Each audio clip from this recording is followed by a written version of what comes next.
Good morning भाइयों, कैसे हैं आप। आज है गुरुवार और सुबह का समय हो रहा है। आसमान में बादल हैं, आसमान में कोहरा छाया हुआ है और ख़ास बात यह है कि आज पूरी रात बरसात हुई है। और आप देख सकते हैं यहाँ पे ये पानी भरा हुआ है, बहुत ज़्यादा पानी भरा हुआ है। तो ये रात की बरसात का ही पानी है। मैं आपको दिखाता चलूँ। मौसम तो कोहरा भरा है, आसमान में खूब बादल हैं, घनघोर बादल हैं। कल शाम से ही खूब बादल थे, कल शाम से ही खूब बूंदें गिरने लगी थी। शाम मतलब लगभग 4 बजे से 3 बजे से बूंदें गिरने लगी थी और गिरते गिरते गिरते गिरते और ये देखिए ये पानी भरा हुआ है। जहाँ देखो जहाँ पानी भरा हुआ है, तो पूरे में पानी भरा हुआ है क्योंकि रात में खूब बारिश हुई है। एक ख़ास बात ये है कि हमारे ये जितने भी पेड़ पौधे हैं ये साफ़ सुथरे हो गए हैं बारिश के पानी से। देखिए बिल्कुल साफ़ हो गए हैं, किसी भी प्रकार की इन पर गंदगी नहीं रही है। तो इन पेड़ पौधों के लिए तो मौसम बहुत अच्छा रहा, खुशहाल हो गए हैं। ये देखिए बिल्कुल भी किसी भी प्रकार की धूल नहीं है। तो ये तो इनके लिए फ़ायदेमंद हो गया है, लेकिन बाकी और फसलों के लिए बता नहीं सकते फ़ायदेमंद हुआ होगा या नहीं, क्योंकि जिन फसलों में फूल आ रहे हैं वो फूल झड़ गए होंगे और उससे नुकसान भी हो सकता है। लेकिन जिन फसलों के लिए पानी की ज़रूरत थी, सख्त ज़रूरत थी, उन फसलों के लिए फ़ायदा है। तो आप इसको देख सकते हैं। अब यहाँ पर देखिए इस प्रकार का ये निर्माण हो रहा है। यहाँ पर निर्माण होगा, यहाँ पे कुछ ना कुछ इस प्रकार का लगाया जाएगा। जिस प्रकार से यहाँ पे ये दिख रही है मोर, तो इस प्रकार का कुछ लगाया जाएगा। लाइटिंग की सुविधा की जाएगी। यहाँ पर ये गेट का निर्माण हो रहा है और इधर चारों तरफ पानी ही पानी भरा हुआ है। देखिए गेट के नीचे भी पानी भरा हुआ है बहुत ज़्यादा, और गेट के बाहर मैं दिखाऊं तो वहाँ भी पानी भरा हुआ है। मैं दिखाता हूँ आपको। गेट के बाहर देखिए ये सब जगह पानी ही पानी दिखाई दे रहा है, बहुत दूर तक ये पानी दिखाई दे रहा है। तो इस प्रकार से ये जो है आज का मौसम, ठंडी ठंडी हवा चल रही है। और इस ठंड से बचने के लिए हमें क्या क्या उपाय करने चाहिए। एक तो बच्चों को इस ठंड से बचाना है, गर्म कपड़े पहनाने हैं। और इस ठंड से बचाने के लिए सिर में जिसको टोपा बोलते, कैप बोलते, उसका भी उपयोग करना होगा।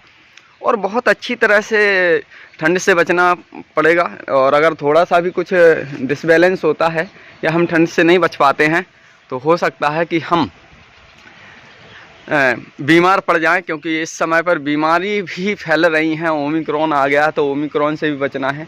कई जगह तो रात्रि का लॉकडाउन भी लग गया है और कई जगह ऐसी न्यूज़ समाचार सुनने को मिल रहे हैं कि लॉकडाउन लग रहा है, स्कूल बंद हो रहे हैं। लेकिन ऐसा नहीं होगा, क्योंकि बहुत लंबे समय बाद अभी स्कूल खुले हुए थे। और ऐसा नहीं भी होना चाहिए क्योंकि पढ़ाई बाधित होती है। तो आप इसको देख सकते हैं।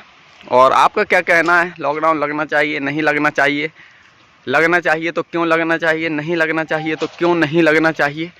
सरकार की पॉलिसी क्या होनी चाहिए?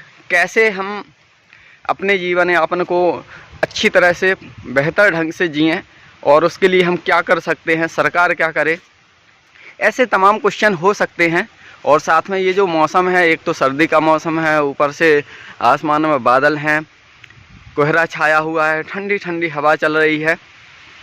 तो इन सब चीज़ों से बचने के लिए, ओमिक्रॉन से बचने के लिए हमको कौन कौन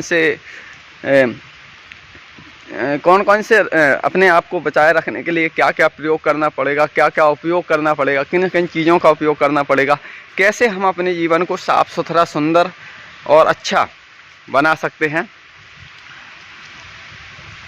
आपका क्या कहना है? बहुत दिनों बाद मैंने ये यहाँ पर वीडियो बनाई हुई है, देख सकते हैं आप। मौसम मतलब आसमान जो है वो प्रदूषण रहित हो गया है, लेकिन आसमान में कोहरा बहुत है। कोहरा है, उसमें उस कोहरे से जो भी कुछ गंदगी होगी, हो सकता है वो पानी जो है आसमान में उसमें हो सकती है, मिली हुई हो सकती है, लेकिन कम मात्रा में। क्योंकि बरसात हो गई है तो जितनी भी गंदगी होगी वो सब नीचे आ गई होगी। तो साफ़ सफाई हो गई है नेचुरल, प्राकृतिक तरीके से। और इस प्रकार से आप देख सकते हैं कि साफ़ सफाई हो गई। बहुत अच्छा मौसम लग रहा है वैसे तो। लेकिन ये घूमने के पर्पज़ से नहीं है, क्योंकि इस मौसम में बीमार बहुत जल्दी हो सकते हैं। तो बीमार होने से बचना है, ठंड से अपने आप को बचाए रखना है। ओमिक्रॉन का प्रकोप फिर से शुरू हो गया है, तो ओमिक्रॉन से कैसे बचा जा सकता है, सभी लोगों को इसके लिए वैक्सीनेशन कराना होगा। और वैक्सीनेशन के बाद और भी कई उपाय हो सकते हैं इससे बचने के। तो हमें अपने आप को साफ़ सुथरा स्वच्छ रखना पड़ेगा, और इस प्रकार से अगर हम साफ़ सुथरा स्वच्छ रहेंगे तो शायद हम किसी भी रोग से ग्रसित नहीं होंगे, और जब ग्रसित नहीं होंगे तो हमारा जीवन जो है वो अच्छा होगा। क्योंकि कहा गया है पहला सुख निरोगी काया। हमारी जो काया है, हमारा जो शरीर है वो बिल्कुल निरोग होना चाहिए, उसमें किसी भी प्रकार का रोग नहीं होना चाहिए, किसी भी प्रकार का कष्ट नहीं होना चाहिए, दुख नहीं होना चाहिए। अगर ये सब चीज़ें होती हैं तो हमारा जीवन अच्छा नहीं हो पाएगा। और दूजा सुख हो घर माया। तो दूजा सुख जो है उसके लिए आपके घर में थोड़ा सा धन दौलत पैसा होना चाहिए, जिससे कि आपका जीवन यापन अच्छी तरह से हो सके। तो इन सब चीज़ों का विशेष ध्यान रखना है कि ओमिक्रॉन से भी बचना है, और हमें हमारे कार्य जो हैं, जो भी हमारे आय के साधन हैं, उन सबको ध्यान में रखते हुए, या जो भी हमारा जॉब है, कार्य है, उसको भी ओमिक्रॉन से बचते हुए हमको करते रहना है, और जिससे हमारी आय भी होती रहेगी और हम स्वस्थ भी रहेंगे, हमारा परिवार भी ठीक ठाक चलता रहेगा। हमें अपने बच्चों की पढ़ाई पर विशेष ध्यान देना है, क्योंकि पिछले 2 साल से लगभग पूरी की पूरी शिक्षा व्यवस्था चरमरा गई है, और उस शिक्षा व्यवस्था को बनाए रखने के लिए अब हमको ही अपने बच्चों को पढ़ाना होगा, घर पर पढ़ाना होगा, ट्यूशन पढ़ाना होगा, जैसे भी हो शिक्षा को बनाए रखना होगा। क्योंकि अगर इसी प्रकार से चलता रहा तो शिक्षा एकदम नष्ट हो जाएगी, और जितने भी लोग हैं या जो भी आने वाली जनरेशन है वो मानसिक रूप से विकलांग हो जाएगी। तो हम नहीं चाहते कि हमारी जो पीढ़ियां आ रही हैं, हमारे जो बच्चे आ रहे हैं वो मानसिक रूप से विकलांग हो या अशिक्षित हों, क्योंकि हमको भी तरक्की करनी है।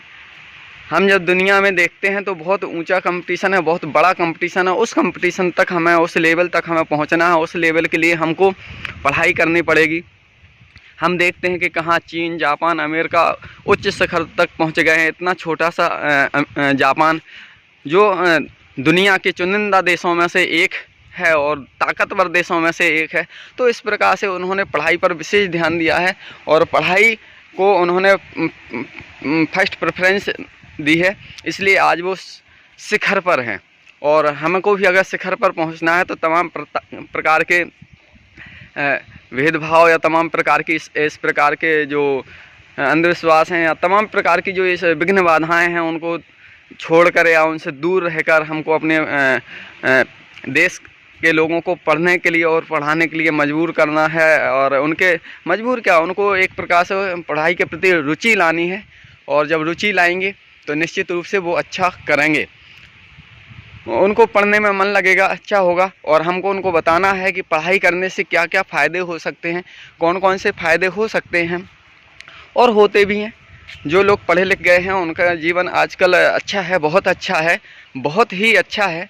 तो निश्चित रूप से पढ़ाई करनी चाहिए। और जो हमारी अभी जो वास्तव में जो पढ़ाई का जो समय चल रहा है तो ये उत्कृष्ट समय है, अच्छा समय है। इस समय सब लोग बहुत अच्छी तरह से पढ़ाई कर सकते हैं और करते भी हैं। जितना पढ़ते हैं उतना याद हो जाता है, सब कुछ अच्छा रहता है। तो इस प्रकार से हमको पढ़ाई पर विशेष ध्यान देना है, और पढ़ाई क्या, स्किल्ड बनना है, स्किल्ड, कौशल युक्त। हमको अपने जीवन में कुछ ना कुछ कौशल या कुछ स्किल्ड, मतलब इस प्रकार के पढ़ाई इस प्रकार की करनी है कि जो हमारे जीवन में भी काम आए, और जिससे क्या होगा कि हम अपने भविष्य को, अपने जीवन को उसी पढ़ाई के बलबूते पर जी सकें, और जिससे हमको कुछ जीवन यापन भी करने के लिए भी कुछ पैसा वगैरह मिलता रहे, या हम उस प्रकार के उससे पढ़ाई से कुछ काम करते रहें।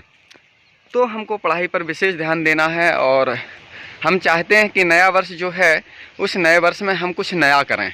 और नया क्या करें, नया यही करना है कि हमको पढ़ाई पर एजुकेशन पर विशेष ध्यान देना है, विशेष महत्व रखना है एजुकेशन का। क्योंकि एजुकेशन जो है, शिक्षा जो है, समस्त प्रकार के जो सुख हैं उनको हमको दिला देती है। मान सम्मान, हर चीज़, जितनी भी चीज़ें हैं वो सब के सब हमको शिक्षा प्राप्त करा देती है। तो इसलिए हमको शिक्षित होना है, और शिक्षित होकर हमें अपने देश का, अपने राष्ट्र का विकास करना है। तो बने रहिए हमारे साथ और शिक्षा के प्रति ज़्यादा से ज़्यादा सजग रहिए, सचेत रहिए और शिक्षा के प्रति जागरूक रहिए, क्योंकि शिक्षा से ही हमारा उद्धार संभव है, सभी का उद्धार संभव है। जितने भी लोग हैं, जो भी हैं, उनको शिक्षा प्रथम वरीयता, शिक्षा के लिए प्रथम वरीयता देनी चाहिए। तो ऐसी शुभकामनाओं के साथ मैं आप लोगों को शिक्षा के प्रति जागरूक करने के लिए एक अपील करता हूं और जागरूक रहने के लिए अपील करता हूं कि आप शिक्षा के क्षेत्र को फर्स्ट प्रेफरेंस दें, पहली वरीयता दें। और इस प्रकार से लोग शिक्षित होंगे, संगठित होंगे और अपने अधिकारों के प्रति, अपने जीवन यापन के प्रति अपना अच्छा व्यवहार, हर चीज़ जो भी है वो सब अच्छी से अच्छी होगी।